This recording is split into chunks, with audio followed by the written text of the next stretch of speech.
تمہاری بیویاں شکایت کرتی ہیں کہ دیر سے آتا ہے ہمارا شوہر.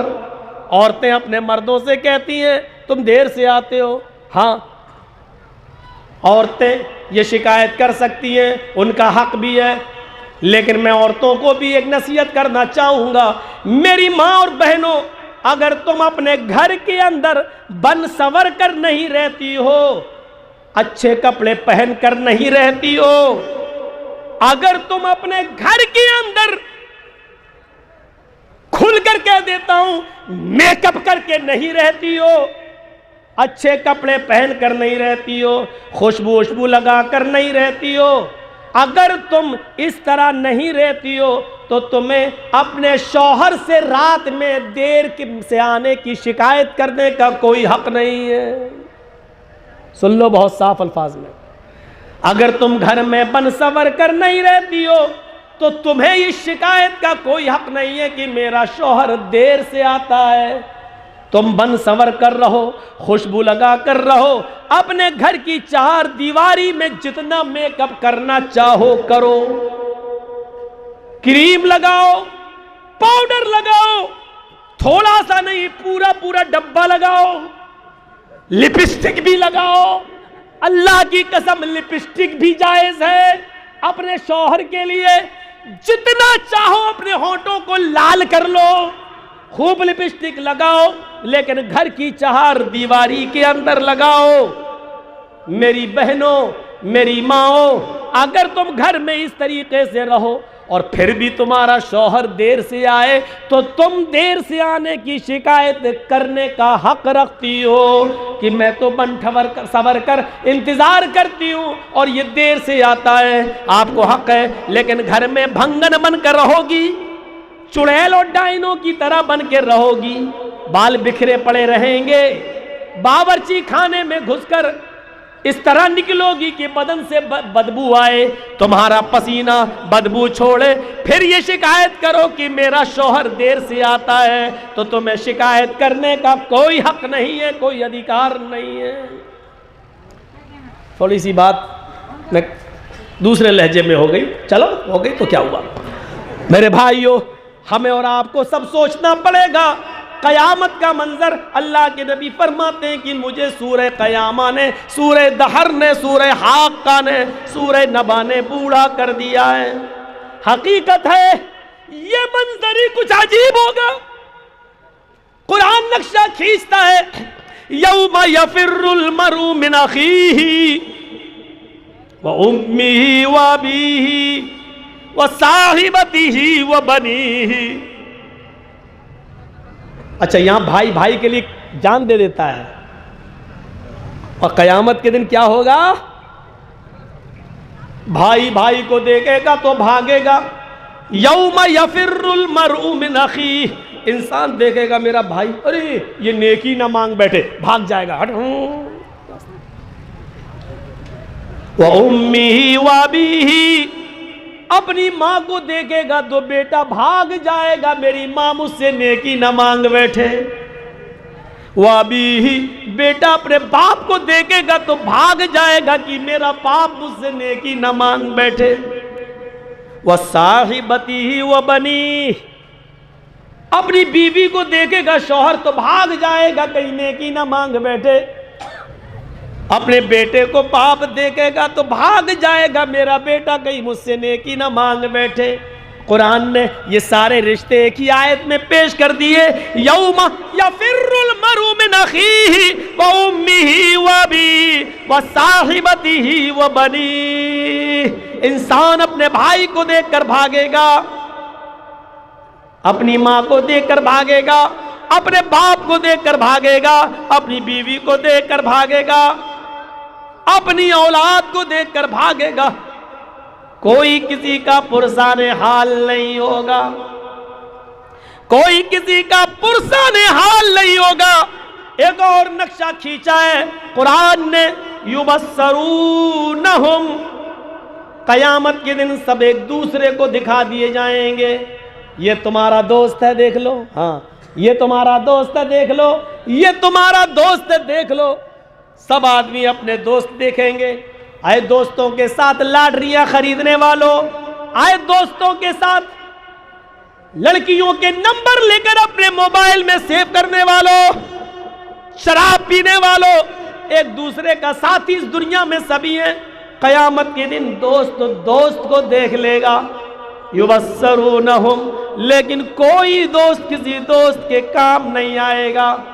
حال کیا ہوگا؟ یود المجرم لو یفتدی من عذاب یومئذ ببنیہ وصاحبتہ واخیہ وفصیلتہ التی تؤویہ ومن فی الارض جمیعا ثم ینجیہ۔ قرآن کی اس آیت کے اوپر جائیے اور ایک ایک آیت کے لفظ کا ترجمہ سنیے۔ قیامت کا دن ہے، دوست دوست کے سامنے کھڑے ہیں، ایک دوسرے کو دکھا دیا گیا ہے، لیکن مجرم وہاں کھڑا ہے، کیا کرے گا؟ کیا کہے گا؟ یود المجرم، مجرم یہ چاہے گا، مجرم کی تمنا یہ ہوگی، لو یفتدی من عذاب یومئذ ببنی، آج کے دن کے عذاب سے میں کسی طرح بچ جاؤں۔ وہ مجرم کھڑا ہوگا۔ نوجوانوں ذرا نقشے کو اس طرف دیکھیے، میرے چہرے کی طرف دیکھیے، میری آنکھوں میں آنکھیں ڈال کر دیکھیے۔ قرآن کہتا ہے یود المجرم لو یفتدی من عذاب یومئذ ببنی، اے اللہ یہ میرا بیٹا ہے، اسی کے لیے میں نے کمانے میں لگا کر اپنی زندگی خراب کی تھی، اسی کا گھر مکان بنانے کے لیے میں نے اپنی آخرت برباد کی تھی، اسی کے لیے زمین و جائیداد و بلڈنگ بنانے کے لیے میں نے نمازیں چھوڑ دی تھی، آخرت بیکار کی تھی۔ اے اللہ میرے بیٹے کو جہنم میں ڈال دے لیکن مجھے بچا لے۔ لو یفتدی من عذاب یومئذ ببنی، یہ میری اولادیں میں فدیے میں دے رہا ہوں، اے اللہ تو ان کو لے لے، ان کو جہنم میں ڈال دے لیکن مجھے بچا لے۔ اپنے ہاتھ سے اپنے بیٹے کو دے گا، لے اللہ لے لے۔ وہ میرا بیٹا آج بھی مجھ سے پوچھو، میں اپنی مثال دے رہا ہوں، آپ ہم سے بھی زیادہ محبت کرنے والے ہوں گے اپنے بیٹے سے۔ ایک مرتبہ گھر سے میں جلسوں میں تھا، فون آیا، پیٹ میں درد ہے، یقین مانیے اس دن کی تقریر مجھ سے اچھی نہیں ہو سکی، ٹینشن میں سوار ہو گیا۔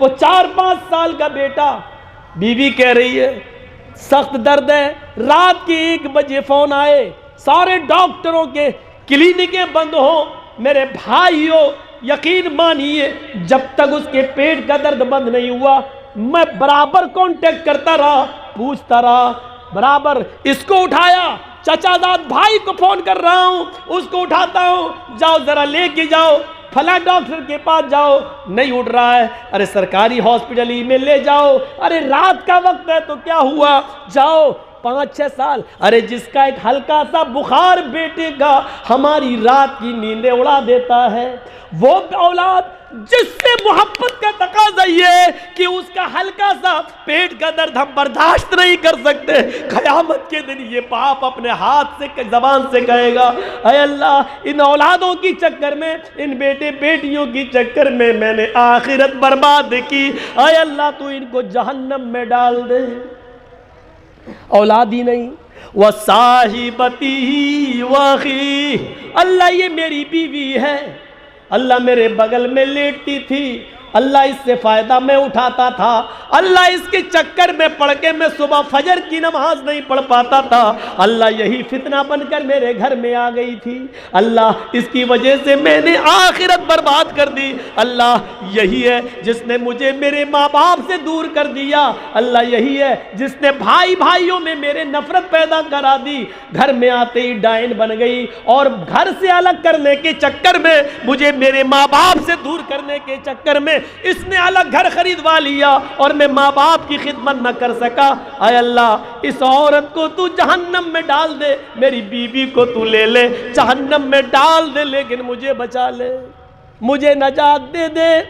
پھر کہے گا وَأَخِيهِ، اللہ یہ میرا بھائی ہے اس کو بھی لے لے لیکن مجھے چھوڑ دے۔ قرآن نقشہ کھینچتا ہے لو یفتدی من عذاب یومئذ ببنی وصاحبتی واخیہ، وفصیلتہ التی تؤوی، اے اللہ اگر اتنوں کے بدلے نہیں، میں نے بیٹے دے دیے، بیوی دے دی، بھائی دے دیا، اگر اتنے کے بدلے ہم نہیں بخش سکتے، اگر ہماری نجات نہیں ہو سکتی، تو یہ میرا کنبہ ہے، یہ میرا قبیلہ ہے، یہ میرا خاندان ہے، وفصیلتہ التی تؤوی، اے اللہ تو اس کو لے لے، اس کو جہنم میں ڈال دے، میرا پورا خاندان ڈال دے، میرا پورا کنبہ ڈال دے، میرا پورا قبیلہ تو جہنم میں ڈال دے، لیکن مجھے بچا لے۔ اور اے اللہ اگر میرا پورا کنبہ قبیلہ جہنم میں جانے کے بعد بھی میری بخشش نہیں ہو سکتی ہے، تو وَمَن فِي الْأَرْضِ جَمِيعًا وَمَن فِي الْأَرْضِ جَمِيعًا ثُمَّ يُنْجِيهِ، اے اللہ تو پھر تو زمین پر جتنی مخلوق تھی، روئے زمین کے سارے لوگوں کو جہنم میں جھونک دے، لیکن مجھے بچا لے، ثم ینجی، اسے نجات دے دے، اسے بخش دے، اسے جنت میں ڈال دے۔ ایک اکیلے اپنے آپ کو بچانے کے لیے پوری دنیا کو جہنم میں جھونکنے کے لیے تیار ہو جائے گا۔ اس نقشے کو بھی تو ذرا دیکھو قیامت کے دن کا، وہ بیٹا جس کی ایک ہلکی سی تکلیف ہماری رات کی نیندیں اڑا دیتی ہے، قیامت کے دن ہم خوشی خوشی اپنی اولاد کو جہنم میں ڈالنے کے لیے تیار۔ سوچئے کیا منظر ہوگا اس کا۔ آدمی کب پریشان ہوتا ہے کہ اپنی اولاد کو چھوڑے۔ اور سپول کے علاقے میں تقریر کرنے کے لیے گیا تھا ایک بار، تو کہا مولانا جب یہاں پانی کا سیلاب آیا تو ایک آدمی کے بیوی بچے سب پانی میں بہہ گئے، اور سپول کا ایک آدمی ہم کو بتا رہا تھا کہ مولانا میں نے سب سے چھوٹے بچے کو میں نے اپنی گود میں لیا اور کسی طرح میں ایک پیڑ پہ چڑھنے میں کامیاب ہو گیا، اس کو پکڑا رہا، پیڑ پہ چڑھا، لیکن پانی اس درخت تک آ گیا، ایک ہاتھ سے درخت پکڑے ہوئے تھا، دوسرے ہاتھ سے میرا چھوٹا سا بچہ میں پکڑے ہوئے تھا، پانی پیڑ تک پہنچ گیا۔ اب ایک ہی راستہ تھا، اگر اس ہاتھ سے میں دوسری ٹہنی کو پکڑ کے چڑھوں تو اس بچے کو چھوڑنا پڑے گا، اور نہیں چھوڑ رہے ہیں تو بچہ بھی جا رہا اور میں بھی ڈوب رہا ہوں۔ پہلے کلیجے کو مضبوط کیا، کوئی شکل نہیں دکھائی دی، اور اوپر چڑھنے کے لیے میں نے بائیں ہاتھ سے جو بچے کو دبایا ہوا تھا میں نے اس کو چھوڑ دیا اور پانی کے حوالے کر دیا، اور میں اوپر چڑھ کر اس منظر کو دیکھتا رہا، اور میرا بیٹا پانیوں میں بہہ گیا۔ کس مجبوری میں باپ اپنی اولاد کو بچانے کی کیسی کوشش کی، آخری دم تک بچاتا رہا، درخت تک بچاتا رہا، چڑھتا گیا۔ یہ درد ہوتا ہے ایک باپ کا اپنے بیٹے کے ساتھ، لیکن قیامت کے دن درد چھوٹ جائے گا۔ اس نے دیکھا کہ اب کوئی راستہ نہیں، تو ہم دونوں کیوں مریں، بچہ پیڑ پہ چڑھ نہیں پائے گا، کم سے کم اپنے آپ کو تو ہم بچائیں۔ یہ سوچ کر اس نے اپنے بچے کو چھوڑ دیا۔ ایک ہلکا سا پانی کا سیلاب ہمیں اپنی اولاد کو چھوڑنے پر مجبور کر دیتا ہے۔ قیامت میں آگ کا عذاب کیسا ہوگا جو انسان کہے گا میری اولاد کو بھی، میری بیوی کو بھی، میرے بھائی کو بھی، میرے کنبے قبیلے خاندان کو بھی، اور پوری دنیا کو بھی جہنم میں ڈال دے۔ قرآن نقشہ کھینچتا ہے، اَيَحْسَبُ الْإِنسَانُ أَن لَّن نَّجْمَعَ عِظَامَهُ، انسان یہ سوچتا ہے کہ اس کے مرنے کے بعد ہم اس کی ہڈیوں کو جمع نہیں کر پائیں گے۔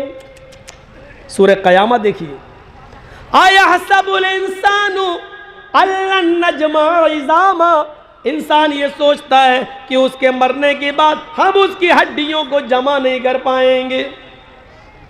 بلا قادرین علی ان نسوی بنانا، ارے ہڈیاں تو بہت دور کی بات ہے مورخ انسان، ہم تو تیری انگلیوں کے پور تک بنانے پر قادر ہیں۔ یہ انگلیوں کے پور کیا ہوتا ہے معلوم ہے؟ اس کا صحیح ترجمہ اگر میں کروں تو اس کا ترجمہ یہ ہوگا، بلا قادرین علی ان نسوی بنانا، ہڈیاں ہی نہیں اے مورخ انسان، ہم تو تیری انگلیوں کے فنگر پرنٹ تک بنانے پر قادر ہیں۔ آج زمانہ کتنی ترقی کر چکا ہے۔ مولانا جرجیس انڈیا چھوڑ کے بھاگ نہیں سکتے.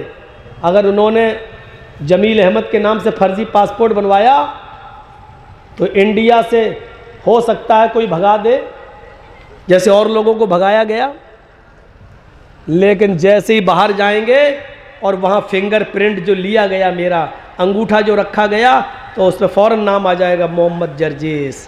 ارے تمہارے اس میں تو جمیل احمد لکھا ہوا ہے پاسپورٹ میں اور تم تو محمد جرجیس ہو. ایک انسان کی انگلیوں, ایک انگلی میں جتنے نشان ہوتے ہیں دوسرے انسان کی انگلی اس سے الگ ہوگی, اور پوری دنیا کا انسان کا ایک انگلی کا فنگر کا کے نشان دوسرے انسان سے الگ ہوں گے. ایک انسان کی طرح, ایک انگلی کے نشان کی طرح پوری دنیا میں کسی بھی انسان کو لے لو, اس کی انگلی کے نشان آپ کی نشان سے ٹچ ہو ہی نہیں سکتے, سب کے الگ الگ ہیں. آج سائنس اتنی ترقی کر سکتی ہے کہ ایک انسان فرضی پاسپورٹ بنا کر بھاگ نہیں سکتا, دوسرا نام رکھ کر جا نہیں سکتا. تو اللہ تعالیٰ نے بھی کہہ دیا کہیں بھی چلے جاؤ, تمہاری ایک ہڈی ادھر, ایک پاکستان, ایک کتا کھا گیا, ایک شیر کھا گیا, سب نے لید بنا کر لیٹرین کے راستے سے نکال دیا.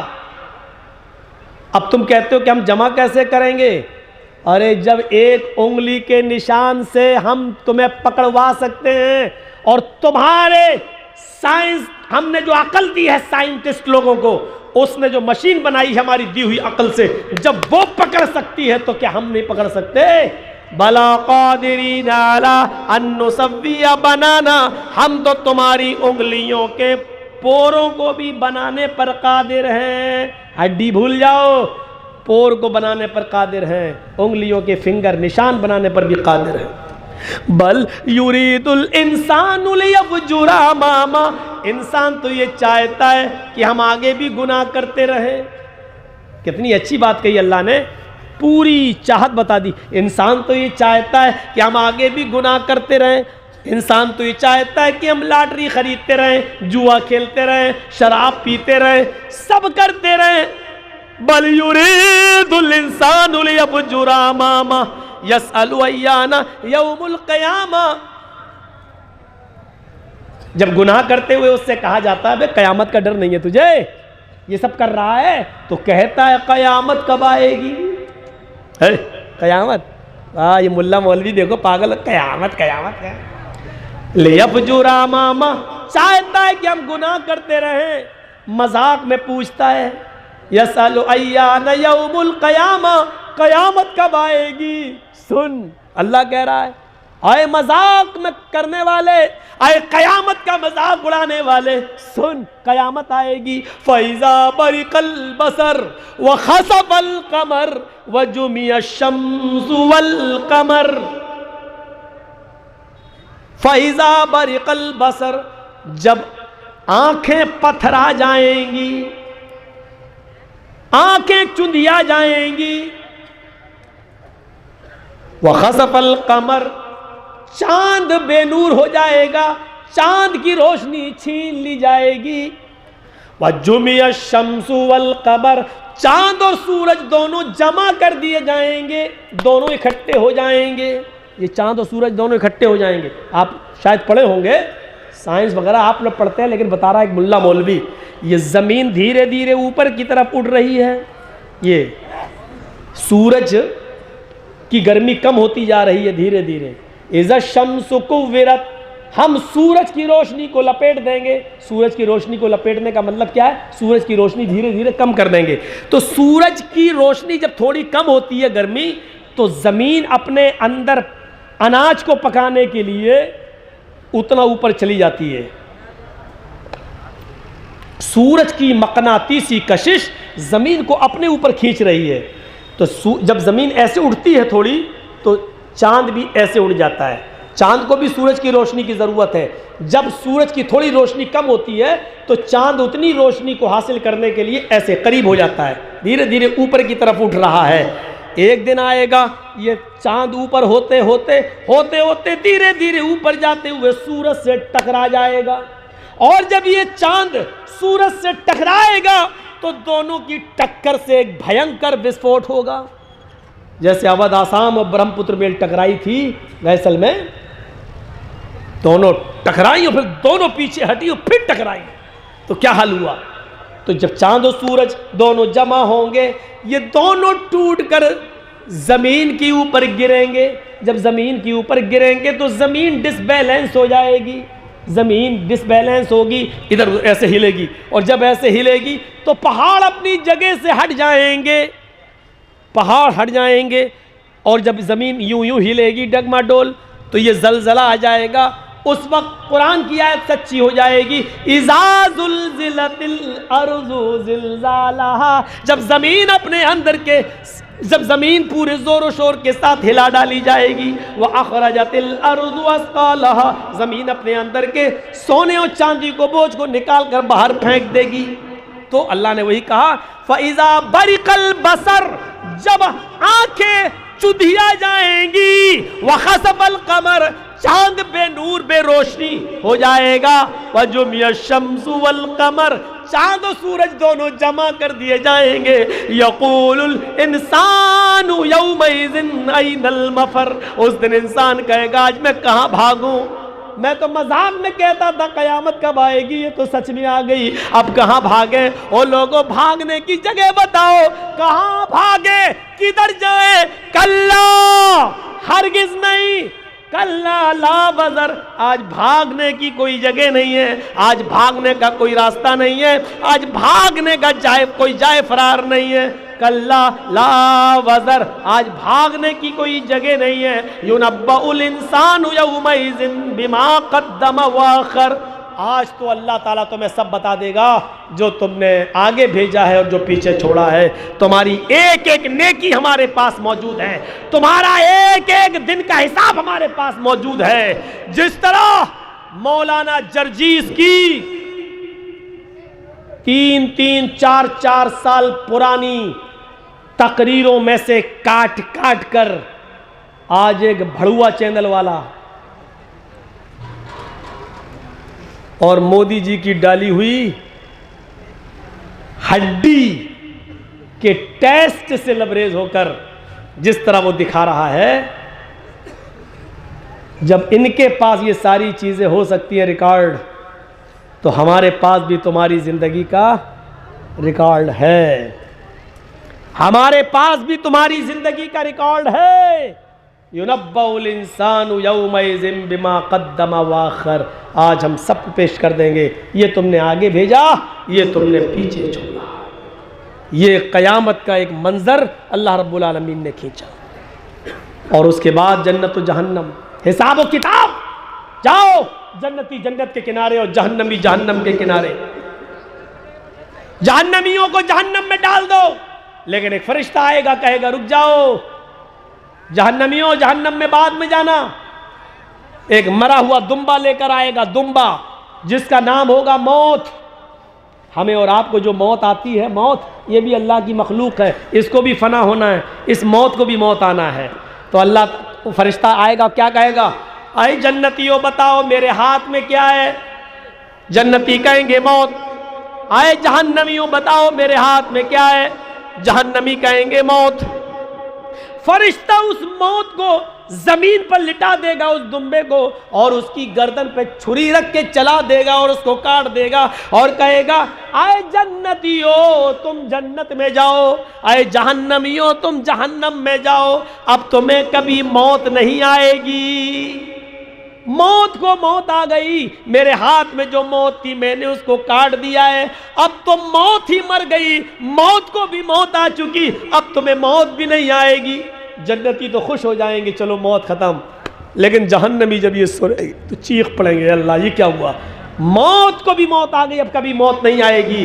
جہنمی یہ سن کر بے چین ہو جائیں گے، اے جہنمیوں اب تمہیں کبھی موت نہیں آئے گی، موت کو بھی موت آ چکی ہے. پھر ان کو جہنم میں ڈال دیا جائے گا.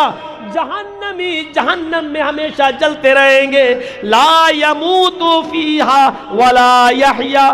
جہنمیوں کی حالت یہ ہوگی، نہ تو جہنم کے اندر وہ زندہ ہی رہیں گے، نہ تو وہ زندہ ہی رہیں گے اور نہ ہی ان کو موت آئے گی، نہ مریں گے ہی نہ زندہ رہیں گے. جیسے ہی مرے پھر زندہ کر دیا گیا، پھر مارا گیا، پھر زندہ کر دیا گیا، ان کو تڑپایا جائے گا، تڑپایا جائے گا۔ جنتی پوچھیں گے اے جہنمیوں، تم تو دنیا میں میرے ساتھ رہا کرتے تھے، یہاں کیسے آ گئے؟ تم تو جہنم میں کاروبار میرے ساتھ، لین دین میرے ساتھ، یہاں کیسے آ گئے؟ جہنمی دیکھیں گے، کہیں گے انہو کان لا یؤمن باللہ العظیم، ہم اللہ عظیم پر ایمان نہیں رکھتے تھے، ولا یحض علی طعام المسکین، ہم مسکینوں کو، فقیروں کو کھانا نہیں کھلایا کرتے تھے، ہم دنیا میں لم نک من المصلین، ہم دنیا میں نمازیں نہ پڑھا کرتے تھے۔ وہ اپنی بہت سے گناہوں کو گنائیں گے اور کہیں گے کہ ہمارے اندر یہ عذاب، یہ کمیاں تھی جس کی وجہ سے ہمیں جہنم میں آنا پڑ رہا ہے، آنا پڑا۔ تو یہ جہنم، فکر آخرت کے تعلق سے یہ چار چیزیں یاد رکھنا، ہمیں مرنا ہے، پھر یاد رکھنا مرنے کے بعد دوبارہ زندہ ہونا ہے، پھر یاد رکھنا قیامت کے دن پھر ہمیں حساب و کتاب دینا ہے، اور اس کے بعد پھر ہمیں جنت و جہنم ملنا ہے۔ ثم خلقنا النطفة علقة فخلقنا العلقة مضغة، ہم نے اس نطفے کو جمع ہوا خون بنا دیا، پھر اس جمے ہوئے خون سے ہم نے گوشت کا لوتھڑا بنایا، پھر اس گوشت کے لوتھڑے سے فخلقنا المضغة عظاما، ہم نے ہڈی بنائی۔ لیجئے، پانی کے ایک قطرے سے کتنی چیزیں بن رہی ہیں؟ پانی کی ایک بوند سے، پانی کی ایک بوند سے ایک شخص اپنی بیوی سے جب ہم بستر ہوتا ہے تو ایک مرتبہ میں اس کی شرمگاہ سے جو پانی نکلتا ہے اس کے اندر تقریباً 35,000 جراثیم ہوتے ہیں، 35,000 جراثیم، اور ہر ایک کیڑے سے، ہر ایک جراثیم سے اللہ تعالیٰ ایک بچہ پیدا کر سکتا ہے۔ لیکن اللہ کی کاریگری دیکھو، سارے جرثومیں میں سارے جراثیم کو ختم کر کے ایک جراثیم سے ایک بچے کی یا دو جراثیم، بہت کم عورتیں ہوتی ہیں جو ڈبل بچے پیدا کر لیتی ہیں، ڈبل ہوتا ہے، بہت سے ایسے بھی ہوتا ہے جو جڑواں بچے پیدا ہوتے ہیں، تو ایک جراثیم سے ایک بچہ اور سب کو اللہ تعالیٰ بیکار کر دیتا ہے، یا زیادہ سے زیادہ 2 بچے، بہت ہوا تو 3، ایسی خبریں بہت کم آتی ہیں کہ 12 بچے پیدا کیے ہوں، 3-4 تک تو سننے میں آیا ہے، اور 6, 7, 8 جو ہمیں بتاتا ہے تو ہمیں تو لگتا ہے کہ اس کا کوئی دلیل ہی نہیں، کیونکہ فرضی نیوز اکثر نکلتی ہے وہ۔ تو یہ اللہ کی کاریگری۔ پھر ہم نے اس گوشت کے لوتڑے کو ہڈی بنا دیا۔ اب دیکھیے، پانی کی ایک بوند، اس سے اللہ جمع ہوا خون بنا رہا ہے، پھر جمے ہوئے خون سے گوشت بنا رہا ہے، گوشت سے پھر ہڈی بنا رہا ہے، اور ہڈی بنانے کے بعد فَكَسَوْنَا الْعِظَامَ اللَّحْمَ، پھر اس ہڈی کے اندر بھی گوشت ڈال رہا ہے، گوشت کا لباس پہنا رہا ہے۔ ڈاکٹر شیو شکتی سروپ جو MS ڈاکٹر ہے، اس نے الٹرا ساؤنڈ پہ جب دیکھا تو اس نے کہا یا اللہ، 1400 سال پہلے یہ قرآن جو محمد رسول اللہ پہ اترا تھا، اور محمد رسول اللہ نے 1400 سال پہلے بتایا کہ پانی کے اس قطرے سے پہلے جمع ہوا خون بنتا ہے، حقیقت میں ماں کے پیٹ میں پہلے جمع ہوا خون بنتا ہے۔ پھر اس قرآن کہتا ہے جمے ہوئے خون سے گوشت کا لوتھڑا بنتا ہے، حقیقت میں گوشت کا لوتھڑا بنتا ہے۔ اس نے کہا پھر اس گوشت کے لوتھڑے سے ہڈی بنتی ہے، حقیقت میں پھر وہی گوشت کا لوتھڑا ہڈی میں تبدیل ہوتا ہے، پھر ہڈی کے بعد پھر اس میں گوشت پہنایا جاتا ہے۔ یہ پڑھنے کے بعد وہ چیخ پڑا اور بھوپال کی مسجد کے امام کے پاس جا کر کہتا ہے کہ تم نے مجھے انگلش کا قرآن لا کے دیا، مجھے پورا قرآن پڑھنے کی ضرورت نہیں ہے، یہ قرآن یقیناً اللہ کی طرف سے نازل کی ہوئی کتاب ہے، کیونکہ 1400 سال پہلے میڈیکل سائنس نے اتنی ترقی نہیں کی تھی جو اتنی گہرائی کے ساتھ بات بتا دی جائے۔ یقیناً یہ کلام اللہ کا کلام ہے، ایشوانی کلام ہے، اور میں مسلمان ہونا چاہتا ہوں، وہ اپنی مرضی سے اسلام لاتا ہے۔ اشہد ان لا الہ الا اللہ و اشہد ان محمدًا عبدہ و رسولہ، یہ کلمہ پڑھ کر اسلام قبول کر لیتا ہے۔ ثم انشأناہ خلقا آخر، اتنی درجوں سے گزارنے کے بعد ہم نے اس کو ایک نئی شکل دے دی، جیتا جاگتا انسان بنا دیا۔ فتبارک اللہ احسن الخالقین، بڑی بابرکت ہے وہ ذات جو تمام پیدا کرنے والوں میں سب سے بہتر ہے، جو تمام پیدا کرنے والوں میں سب سے بہتر پیدا کرنے والا ہے، احسن الخالقین ہے۔ اللہ کی قدرت میں کوئی کمی کیسے آ سکتی ہے؟ اس نے جو دو آنکھیں دی ہیں، دنیا میں کوئی بھی آدمی نقلی آنکھ نہیں بنا سکتا۔ ایک آنکھ پھوڑ دی جائے تو دنیا کا کوئی ڈاکٹر اس آنکھ کے بدلے میں دوسری آنکھ نہیں ڈال سکتا ہے۔ یہ الگ بات ہے کہ کسی آدمی کی لے لی جائے اور اس کے مرنے کے بعد 6 گھنٹے کے اندر اندر اس کی آنکھ لے کر اس کی آنکھ میں ڈالا جا سکتا ہے، لیکن میرے بھائیوں دنیا کا کوئی ڈاکٹر ایسا نہیں ہے کہ ایک آنکھ جو پھوٹ چکی ہو اس آنکھ کو درست کر کے دکھا دے۔ دل چینج ہو سکتا ہے، دل کو بائی پاس سرجری سے اس کی دھڑکنوں کو زندہ رکھا جا سکتا ہے، لیکن دنیا میں کوئی ڈاکٹر ایسا نہیں ہے جو دل کی دھڑکن بند ہو جانے کے بعد اس میں دوبارہ دھڑکنوں کو پیدا کر دے۔ یہ تمام کاریگری اسی اللہ رب العالمین کی ہے۔ میرے بھائیوں ذرا تصور کرو ہمارے دماغوں میں کتنے تاروں کا کنیکشن ڈالا گیا اور 2 چمکتے ہوئے ٹیوب لائٹ اس نے ہمیں اور آپ کو دے دیے۔ ہماری نظر، ٹارچ جلائیے، ٹارچ کتنی دور روشنی جائے گی؟ مشکل سے یہاں سے لے کے روڈ تک۔ لیکن یہ جو آنکھیں اللہ تعالیٰ نے دی، نظریں ذرا آسمان پہ ڈالیے تو 9 کروڑ 30 لاکھ میل کی بلندی پر سورج کو دیکھ رہی ہیں، 2,40,000 میل کی بلندی پر چاند کو دیکھ رہی ہیں، کروڑوں میل کی بلندی پر ستاروں کو دیکھ رہی ہیں۔ ہماری آنکھ میں کتنی روشنی اللہ تبارک و تعالیٰ نے پیدا کی ہے جو کروڑوں میل پر چمکنے والے چاند کو دیکھ لیتی ہیں، 9 کروڑ 30 لاکھ میل کی بلندی پر چمکنے والے سورج کو دیکھ لیتی ہیں، 2,40,000 میل پر چمکنے والے چاند کا دیدار کر لیتی ہیں۔ کتنے تاروں کا اس نے کنیکشن ڈالا۔ پھر کہا لوگوں سنو، اَيَحْسَبُ الْإِنسَانُ أَن يُتْرَكَ سُدًى أَلَمْ يَكُ نُطْفَةً مِّن مَّنِيٍّ يُمْنَىٰ ثُمَّ كَانَ عَلَقَةً فَخَلَقَ فَسَوَّىٰ فَجَعَلَ مِنْهُ الزَّوْجَيْنِ الذَّكَرَ وَالْأُنثَىٰ أَلَيْسَ ذَٰلِكَ بِقَادِرٍ عَلَىٰ أَن يُحْيِيَ الْمَوْتَىٰ۔ اے انسان، کیا تو یہ سمجھتا ہے کہ تجھے بغیر حساب و کتاب کے یوں ہی چھوڑ دیا جائے گا؟ مر جائے گا اور تو قبر میں دفن ہو جائے گا۔ آئے لاٹریاں خریدنے والوں، شراب پینے والوں، خودکشیاں کرنے والوں، بے ایمانیاں کرنے والوں، زمین و جائیداد کے چکر میں اپنے بھائی کا مرڈر کرنے والوں، آئے اپنی ماں بہن بیٹیوں یا تو اپنے ہی جیسے اپنے بھائیوں کی ماں بہن بیٹیوں سے موبائلوں پر بات کرنے والوں، زنا کرنے والوں، عیاریاں کرنے والوں، گھنٹوں گھنٹوں موبائل پر لگنے والوں، دوسروں کی ماں بہن بیٹیوں کو اپنی ماں بہن بیٹی کی طرح نہ سمجھنے والوں، کیا یہ سمجھتے ہو کہ مرنے کے بعد بغیر حساب و کتاب کے یوں چھوڑ دیا جائے گا اور دفن کرنے کے بعد لوگ واپس اپنے گھر آ جائیں گے اور ان کا کام ختم، آپ کا بھی ختم؟ نہیں نہیں، الم یکو نطفۃ من منی یمنا، اپنے وجود پر غور کر، کیا تو پہلے منی کا ایک قطرہ نہ تھا، حقیر پانی کی ایک بوند نہ تھا؟ کیا تو پانی کی ایک بوند نہ تھا جو رحم مادر میں پہنچایا گیا، عورت کے رحم تک پہنچایا گیا؟ ثم کان علقۃ فخلق فسوى، اللہ نے اس کو علقہ، گوشت کا لوتھڑا بنایا۔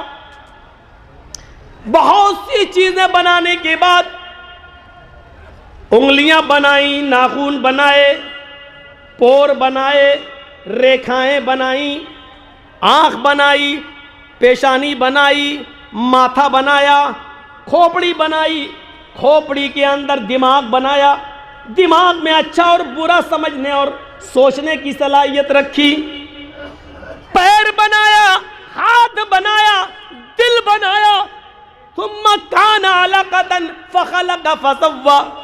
یہ سارے کام اللہ رب العالمین نے عورت کے پیٹ کے اندر اپنی قدرت کاملہ سے کر دیے، اور یہیں پر بس نہیں کیا، نسل انسانی کو چلانے کے لیے یہیں پر بس نہیں کیا، نسل انسانی کو چلانے کے لیے دنیا میں یہ نسل کبھی رکے نہیں، اس نسل کو برقرار رکھنے کے لیے فجعل منہ الزوجین الذکر والانثی، اپنے اسی ماں کے پیٹ کے اندر نر و مادہ بھی بنا دیا، لڑکا اور لڑکی بھی بنا دیا،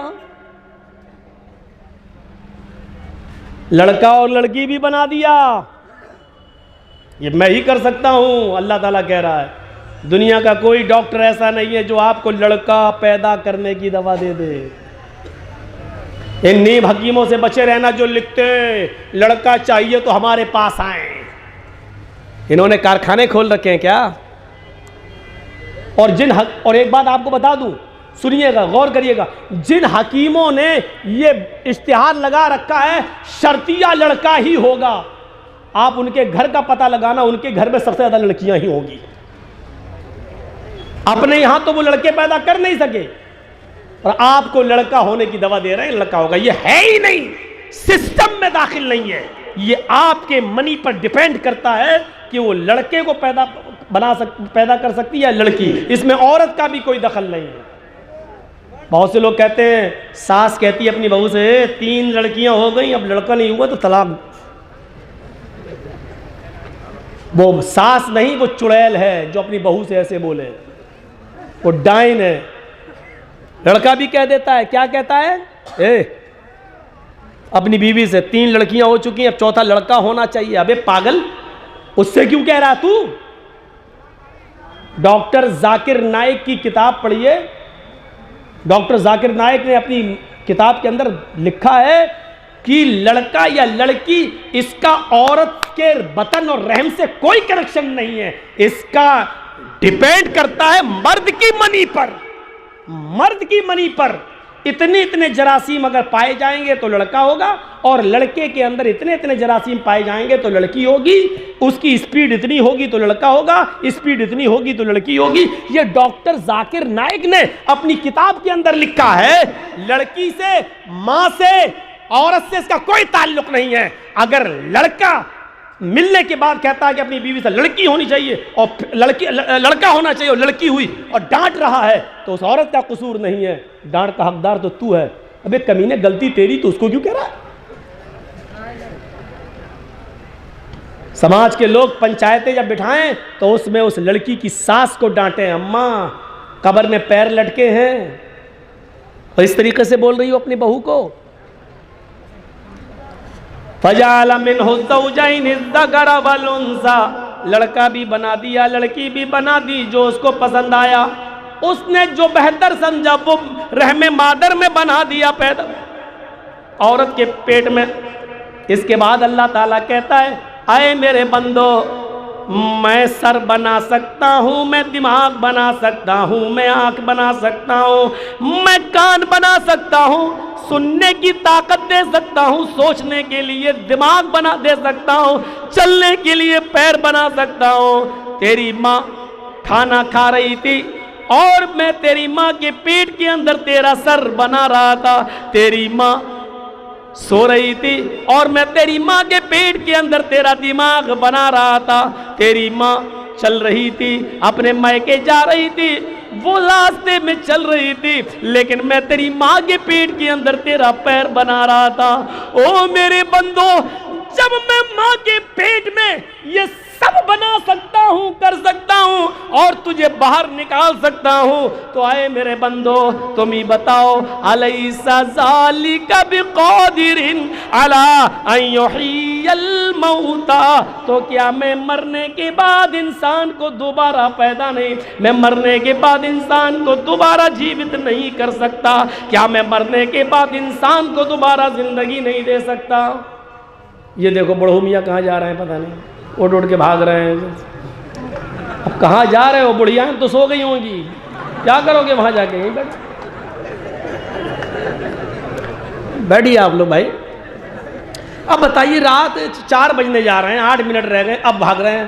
اب کسی کام کے رہ گئے ہیں، اب گھر میں جا کے جہاد کر پائیں گے بیچارے؟ اب کسی کام کے میرے بیٹھ جائیے بھائی، آپ لوگ خاموش رہیے. تو الیس ذالک بقادر علی ان یحیی الموتى، تو کیا میں مرنے کے بعد انسان کو دوبارہ زندہ نہیں کر سکتا؟ یہ مرنے کے بعد دوبارہ زندگی، موت پر ایک آیت پڑھ دی، موت کے بعد، مرنے کے بعد دوبارہ زندگی یہ ہونا ہے. اب دوبارہ زندگی کے بعد سنیے میرے پیارے ساتھیوں، ابھی جنت و جہنم نہیں ملی، اب قیامت کا منظر ہے، اور یہ وہ قیامت کا منظر ہے. آئے ہائے، اللہ کے نبی قرآن پڑھ رہے ہیں، صحابہ کرام کہتے ہیں، اے اللہ کے نبی، آپ کی عمر ابھی اتنی زیادہ نہیں ہوئی جتنی لگ رہی ہے. آپ کی عمر ابھی 50-55 سال ہے اور آپ لگ رہے ہیں جیسے 70-80 سال کے ہو گئے ہوں. سارے بال آپ کے سفید ہو گئے, داڑھی کے بال آپ کے پک گئے. قبل از وقت بڑھاپا کیسے آ گیا؟ اے اللہ کے نبی, آپ کی عمر میں اتنی نہیں ہوئی جتنی دکھائی دے رہی ہے. وقت سے پہلے بڑھاپا کیسے آپ کے اوپر آ گیا؟ اللہ کے نبی نے کیا کہا؟ اگر آج کسی سے پوچھا جائے بھائی صاحب کیا ہوا, بڑی جلدی بال سفید ہو گئے تمہارے؟ ارے مولانا پوچھو نہیں, 4 بیٹیاں ہیں, سب کی شادی کا ٹینشن ہے ہم کو. اللہ کے رسول کہتے ہیں کہ مجھے بھی ٹینشن ہے, لیکن اے میرے ساتھیو, میری بھی 4 بیٹیاں ہیں, زینب, رقیہ, ام کلثوم اور فاطمہ. مجھے 4 بیٹیوں کی شادی کے ٹینشن سے ہم نے بوڑھا نہیں کیا ہے. آپ کا جواب کیا تھا؟ ہاں میرے بال وقت سے پہلے پک گئے ہیں, میں وقت سے پہلے بوڑھا دکھائی دینے لگا ہوں. تم صحیح کہہ رہے ہو, لیکن میرے ساتھیو, مجھے سورہ دہر نے, مجھے سورہ قیامہ نے, مجھے سورہ نبا نے, مجھے قیامت سے اور اس کے عذاب قیامت کی ہولناکیوں سے بھری ہوئی سورتوں نے مجھے بوڑھا کر دیا ہے. ان سورتوں کو میں پڑھتا ہوں, قیامت کی فکر ہو جاتی ہے. قیامت کے ٹینشن نے مجھے بوڑھا کر دیا ہے, قیامت کی فکر نے مجھے بوڑھا کر دیا ہے.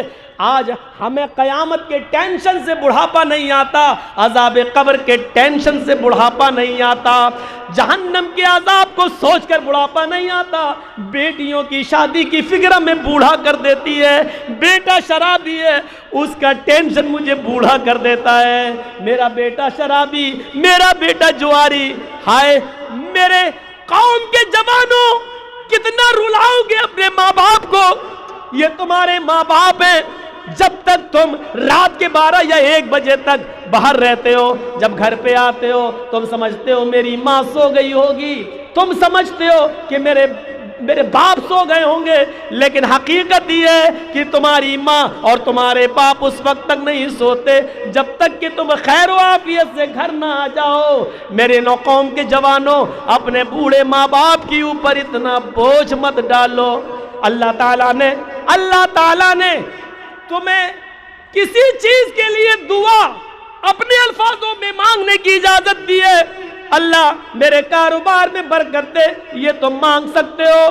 اللہ میری بیٹی جوان ہے, اس کے لیے نیک لڑکا دے, یہ تم اپنے الفاظوں میں مانگ سکتے ہو. لیکن ماں باپ کا مقام اتنا اونچا ہے کہ اللہ تعالیٰ نے خود دعا سکھلائی ہے. اے میرے بندو, اپنے ماں باپ کے لیے تم جب بھی دعا مانگو تو تم اپنے الفاظوں میں نہیں بلکہ میری سکھائی ہوئی دعا مانگو. رب ارحمہما, رب ارحمہما کما ربیانی صغیرا. اے ہمارے رب, ہم دونوں پر ویسے ہی رحم فرما جیسے ان لوگوں نے بچپن میں میرے اوپر رحم فرمایا ہے. ماں باپ کا مقام اتنا بلند ہے کہ اللہ تعالیٰ نے ماں باپ کے لیے دعا آسمان سے اتاری ہے, قرآن میں نازل فرمائی ہے. فرمایا اپنے ماں باپ کے لیے ان الفاظوں میں دعا مانگو جو میں تمہیں سکھلا رہا ہوں. اتنا بڑا مقام پھر تمہارے ضمیر کیسے گوارا کر لیتے ہیں؟ رات کے 12 1 بجے تک تم گھروں سے باہر رہتے ہو, تمہیں اپنے ماں باپ کی فکر نہیں ہے.